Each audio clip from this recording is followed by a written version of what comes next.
el cine tiene que hacer más que contar historias y tiene que entretener a la vez. Es muy importante. A mí, si me dices quién es el bueno, el malo y de qué se trata lo que estoy viendo y qué tengo que pensar a través de diálogos, música, cortes, pues me aburro, eso no me entretiene.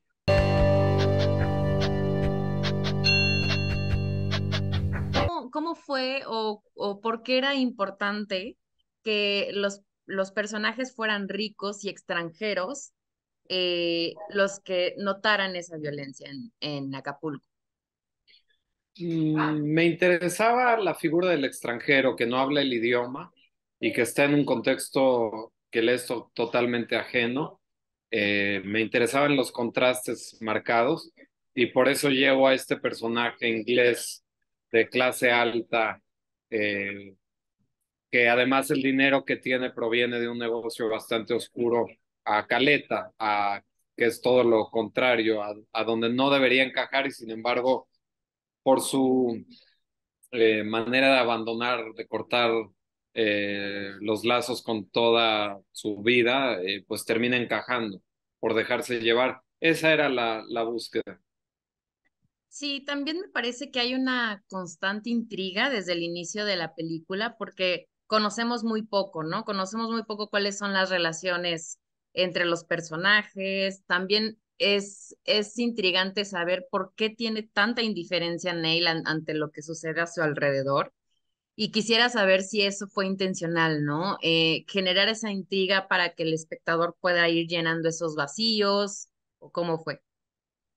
Me interesaba dejar que el espectador empiece a juzgar e interpretar lo que ve, desde cuáles son los lazos familiares hasta la intriga de qué hace ahí, qué está buscando, de qué está escapando.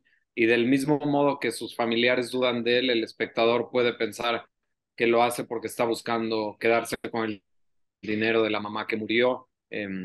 O sea, me interesó mucho hacer una película en la que toma toda la trama, pues toda la película, eh, saber cuál es la postura que tomo como espectador frente a lo que estoy viendo, irlo aprendiendo, analizando conforme lo veo. Normalmente en las películas es al revés, te dicen qué está pasando y qué hay que pensar o juzgar, ¿no? Las películas, los directores dictan los juicios y a mí eso me estimula poco cuando soy espectador. Claro. También creo que a nivel visual hay ciertas metáforas, si podría llamarse así, como las secuencias del destello del sol, las visiones de los puercos, ¿no? Por ejemplo. ¿Cómo elegir ese tipo de elementos y metáforas para hacer que la historia fuera todavía más fuerte? Me gusta mucho el cine que transita entre la realidad y, y los sueños o el inconsciente del personaje principal, tratar de entrar en su psicología y el cine creo que más que cualquier otra arte o que la literatura incluso permite eso y es difícil de lograr sin ser cursi hay que incorporarlo a la narrativa de la película para que se integre pues con la historia. Y esa fue la búsqueda, ir complementando el cuadro con esas visiones eh, que, que se prestan también a interpretaciones, ¿no? No quieren decir una sola cosa.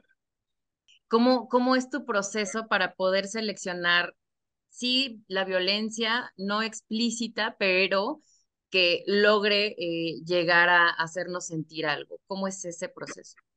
En este caso, la violencia tiene que ver con cómo la percibe este extranjero y con qué está viviendo. Entonces, la violencia no se disfruta y la reacción del personaje es casi nula y eso nos llama la atención como espectadores y toma toda la película entender por qué su falta de reacción. Sin embargo, hay una coincidencia. En México, por la normalización de la violencia, tampoco reaccionamos ya como deberíamos. Y me interesa pues ese paralelismo.